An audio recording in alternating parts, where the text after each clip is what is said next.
Bonjour et bienvenue sur ACI Podcast, un podcast pour comprendre le vivant autrement. Moi c'est Béatrice, créatrice de ACI. Bienvenue dans mon univers. En 1995, les autorités américaines ont relâché 14 loups dans le parc national de Yellowstone.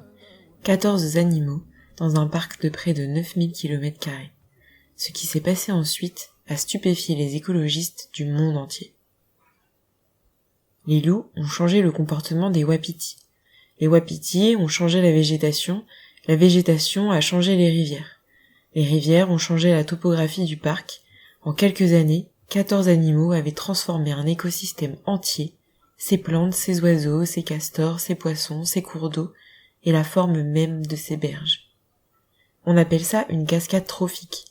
L'histoire de Yellowstone en est l'exemple le plus spectaculaire jamais documenté. Bienvenue dans l'épisode 6 d'Acili. Aujourd'hui, on commence une nouvelle série d'épisodes autour d'une question: comment un seul acteur peut-il tout changer? Et on commence là où tout a commencé, dans les vallées de Yellowstone, un matin de janvier 1995, quand les premiers loups ont posé leurs pattes sur la neige. Pour comprendre ce que les loups ont changé, il faut d'abord comprendre ce que leur absence avait fait. Les loups gris ont été présents à Yellowstone pendant des millénaires. Ils étaient au sommet de la chaîne alimentaire, les grands prédateurs qui régulaient les populations d'herbivores, notamment les wapitis. Et puis, au début du XXe siècle, les autorités américaines ont décidé de les éliminer. Dans une logique de protection du bétail et des populations de gibier, les loups ont été systématiquement chassés, piégés, empoisonnés. En 1926, le dernier loup connu de Yellowstone était mort. Ce qui a suivi illustre parfaitement ce que l'on appelle une cascade trophique, mais dans le sens inverse. Sans prédateurs, les populations de wapitis, ou Cervus canadensis, ont explosé. Des milliers de wapitis ont brouté librement, sans contrainte, sans risque. Ils se concentraient particulièrement dans les zones les plus accessibles et les plus riches, les berges des rivières, les vallées et les zones humides. Ils broutaient les jeunes pousses de trembles, de saules, de peupliers, avant même qu'elles n'aient le temps de grandir. La végétation riveraine a décliné, les berges sans racines pour les stabiliser ont commencé à s'éroder, les cours d'eau ont changé de forme, plus larges, moins profonds, moins stables. Les castors qui avaient besoin des saules pour se nourrir et construire leurs barrages ont progressivement disparu. Et avec eux, les zones humides qu'ils créaient, qui abritaient des dizaines d'espèces. Pendant 70 ans, Yellowstone a fonctionné sans son prédateur principal, et ça se voyait. En 1995, après des années de débats politiques, scientifiques et sociaux, les autorités américaines prennent une décision historique, réintroduire des loups gris dans Yellowstone. Ils en capturent 14 au Canada, où les populations de loups sont en bonne santé, et les transportent dans le parc. L'année suivante, 17 autres loups les rejoignent. C'est l'un des projets de rewilding, ou réensauvagement, les plus ambitieux jamais entrepris, mais aussi l'un des mieux documentés. Des équipes de scientifiques suivent chaque loup avec des colliers GPS, observent chaque interaction, mesurent chaque changement dans la végétation, dans les cours d'eau et dans les populations des autres espèces. Ce qu'ils ont observé dans les années suivantes allait changer la façon dont les écologistes comprennent le fonctionnement des écosystèmes. La cascade trophique déclenchée par le retour des loups s'est déroulée sur plusieurs niveaux simultanément. Laissez-moi vous la raconter couche par couche. Au premier niveau, les wapitis. Les loups ont commencé à chasser les wapitis, mais voilà ce qui est fascinant. L'effet le plus important n'a pas été la réduction directe du nombre de wapitis, mais ça a été quelque chose de bien plus subtil, quelque chose que l'on appelle l'écologie de la peur. Avant le retour des loups, les wapitis broutaient librement partout dans le parc, y compris dans les zones les plus vulnérables, comme les berges des rivières ou le fond des vallées. Après leur retour, quelque chose a changé dans le comportement des wapitis. Ces zones ouvertes, facilement accessibles, sont aussi les plus dangereuses face à des prédateurs. Pas d'arbres pour se cacher, pas de hauteur pour surveiller. Les wapitis ont commencé à les éviter, pas parce que les loups les chassaient systématiquement dans ces endroits, mais parce que le risque d'y être chassé était suffisamment élevé pour modifier leur comportement. Un prédateur qui transforme un écosystème, non pas en tuant, mais en faisant peur, simplement par sa présence. C'est l'écologie de la peur, et c'est l'un des concepts les plus puissants et les plus débattus de l'écologie moderne. Au deuxième niveau, on a la végétation. Avec les wapitis qui évitaient les berges et les fonds des vallées, les jeunes pousses ont eu le temps de pousser. Les trembles, les saules et les peupliers, ces arbres qui avaient été broutés sans relâche pendant 70 ans, ont commencé à recoloniser le milieu. Une étude portant sur 20 ans de données publiée en 2025 a mesuré une augmentation d'environ 1500% du volume moyen des couronnes de saules depuis la réintroduction du loup. 1500%.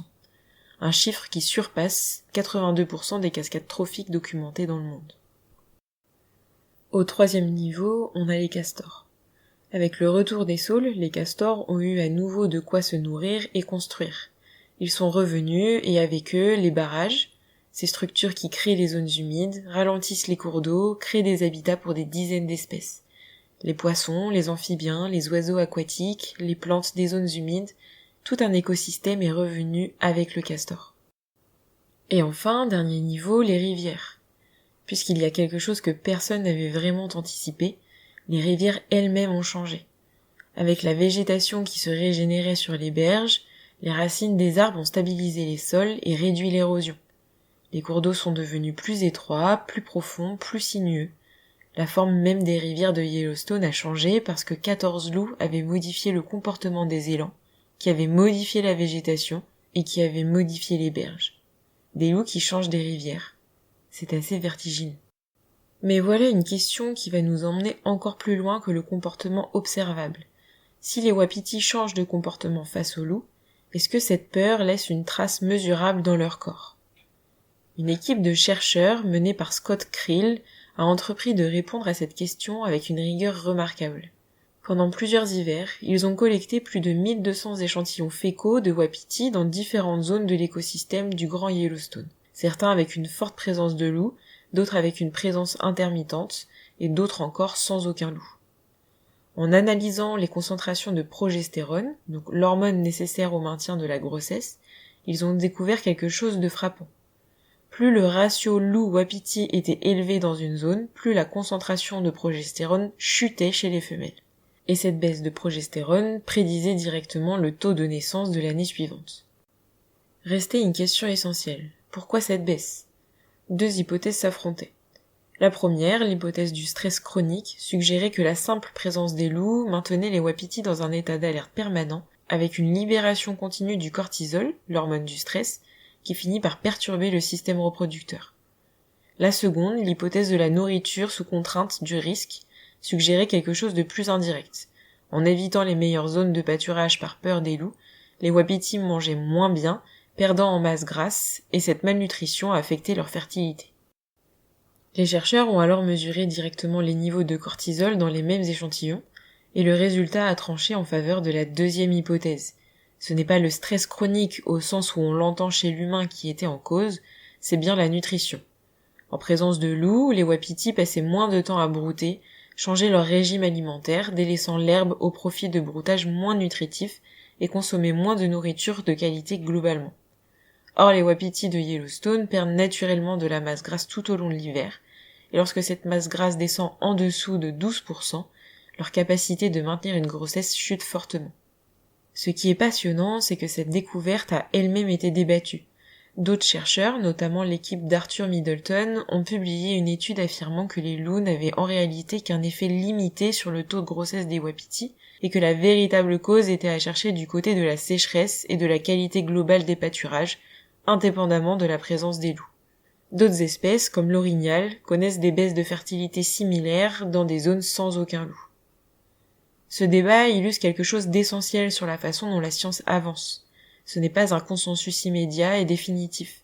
C'est une accumulation d'études, parfois contradictoires, qui affinent progressivement notre compréhension. Ce qui semble établi à ce jour, c'est que la peur des loups a un coût réel pour les wapitis, mais que ce coût passe principalement par des changements de comportement alimentaire et non pas par un stress physiologique chronique au sens strict.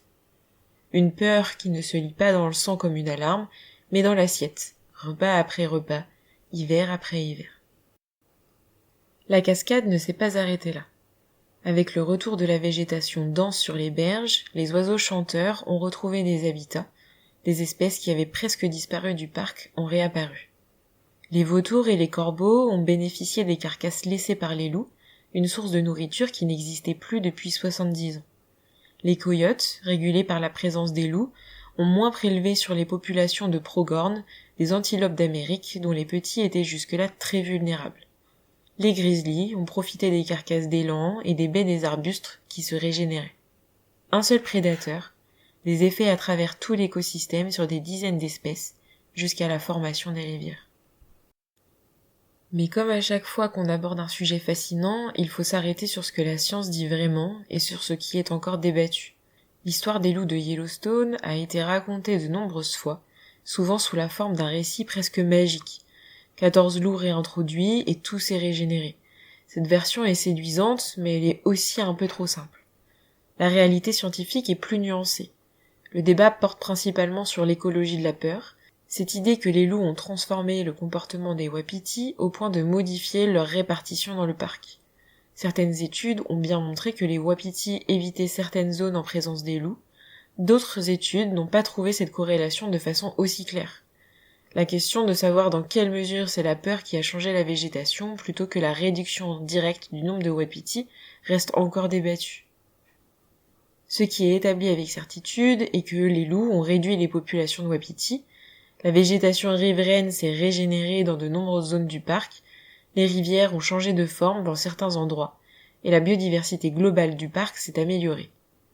Ce qui est encore débattu, en revanche, est l'ampleur exacte du rôle de la peur versus la prédation directe, et la part des changements climatiques et d'autres facteurs dans ces transformations. Comme pour la World Wide Web, la réalité prouvée est déjà extraordinaire. On n'a pas besoin d'en faire un mythe pour qu'elle soit fascinante. L'histoire de Yellowstone nous dit quelque chose d'essentiel sur le fonctionnement des écosystèmes, quelque chose que nous avions oublié pendant des siècles de gestion de la nature. Un écosystème n'est pas une collection d'espèces qui coexistent, c'est un réseau d'interactions. Et dans ce réseau, certains acteurs ont un rôle disproportionné par rapport à leur taille ou à leur nombre. Supprimer un prédateur au sommet de la chaîne, même en pensant bien faire, peut déclencher des cascades qu'on n'avait pas anticipées. Tout comme le réintroduire peut déclencher des cascades dans l'autre sens. La nature ne fonctionne pas par compartiment, elle fonctionne par connexion. Et Yellowstone en est peut-être la démonstration la plus spectaculaire jamais documentée. Il y a quelque chose que je trouve particulièrement émouvant dans cette histoire. Pendant 70 ans, les humains ont cru qu'en éliminant les loups, ils amélioraient le parc. Ils protégeaient le bétail, les populations de gibier, les wapitis. Ils avaient l'impression de gérer la nature intelligemment. Et pendant 70 ans, sans qu'ils le voient, un effondrement silencieux se produisait. Les berges s'érodaient, les castors disparaissaient, les rivières s'élargissaient et s'abouvrissaient. Les oiseaux se raréfiaient. Et puis 14 loups sont revenus et en quelques années quelque chose a commencé à se réparer. Pas parce que les humains avaient compris et conçu dans tous ces détails, mais parce qu'ils avaient eu l'humilité de remettre en place ce qu'ils avaient retiré et de laisser la nature faire le reste. La semaine prochaine, on continue d'explorer ces effets en cascade, mais cette fois dans l'océan. Comment les plus grands animaux du monde, les baleines, participent à réguler le climat de notre planète. Un épisode qui nous fera regarder la mer autrement. Comme d'habitude, pour les plus curieux d'entre vous, vous retrouverez en bio dans la description les articles scientifiques qui m'ont permis de faire cet épisode. Si cet épisode vous a plu, n'hésitez pas à le partager et à en parler autour de vous. Quant à nous, on se retrouve la semaine prochaine. D'ici là, gardez les yeux ouverts. Il y a des merveilles partout qui n'attendent que vous.